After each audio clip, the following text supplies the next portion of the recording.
Hello, welcome to this week's edition of the MMA Freak Fire of the Week. I'm Matt Salzer. So today I am choosing Ilima-Lei Macfarlane from Bellator 201. So I'm gonna go over Bellator 201 because even though I did watch part of Legacy 43.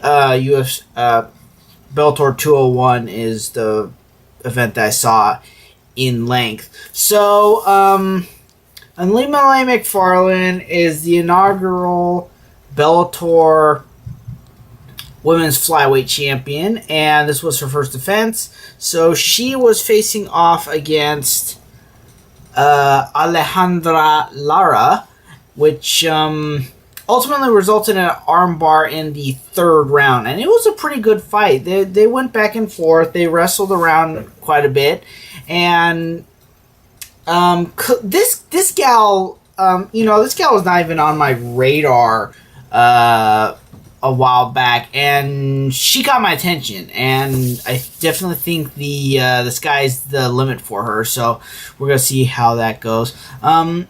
Then the co-main event was Saad Awad versus Ryan Couture. I've met Ryan Couture in person. He's a nice guy, and I think that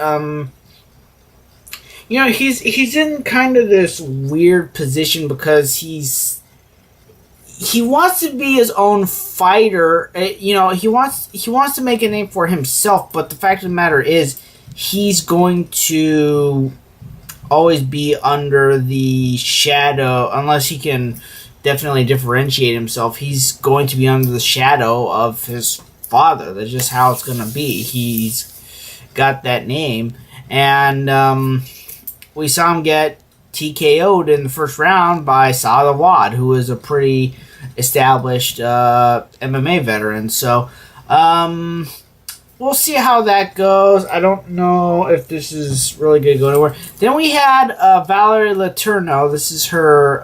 This is officially her Bellator debut, going against Christina Williams. I think I've seen her fight before, but either way, the decision went to Letourneau, and she says she thinks she deserves a title shot.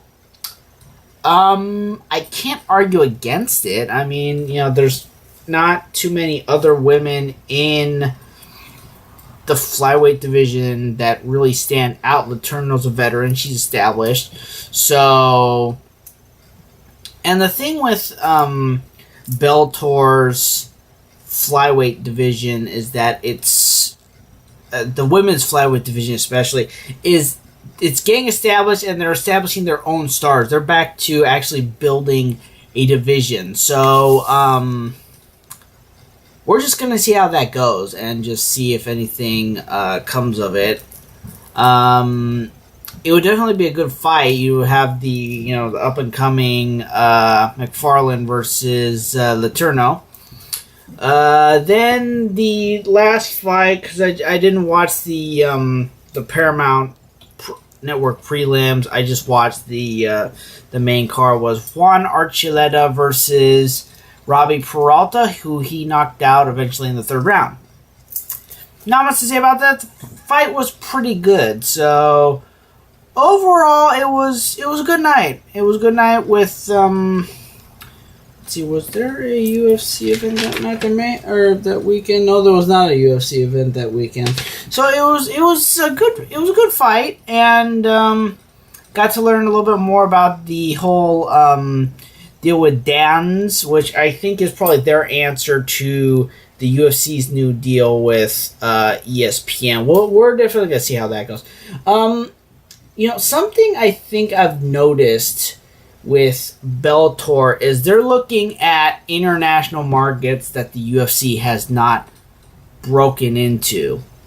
And then also just utilizing also certain other markets that the UFC has not utilized as of late.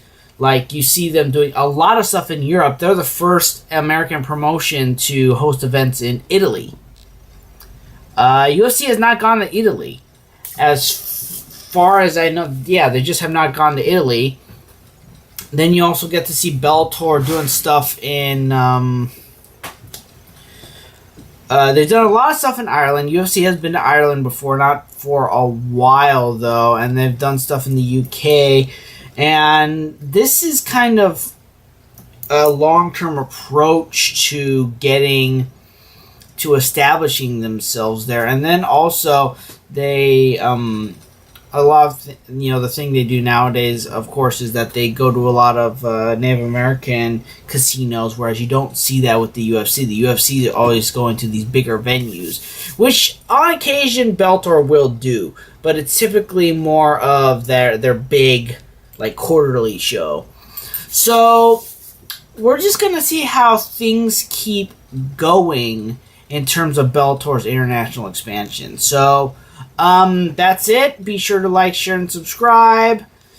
I'm at Matthew Salzer is my Twitter and Instagram handle. At MMA Freakout is the MMA Freak Twitter handle. Check out MMA-freak.com for exclusive content. I'm Matt Salzer. See you next time.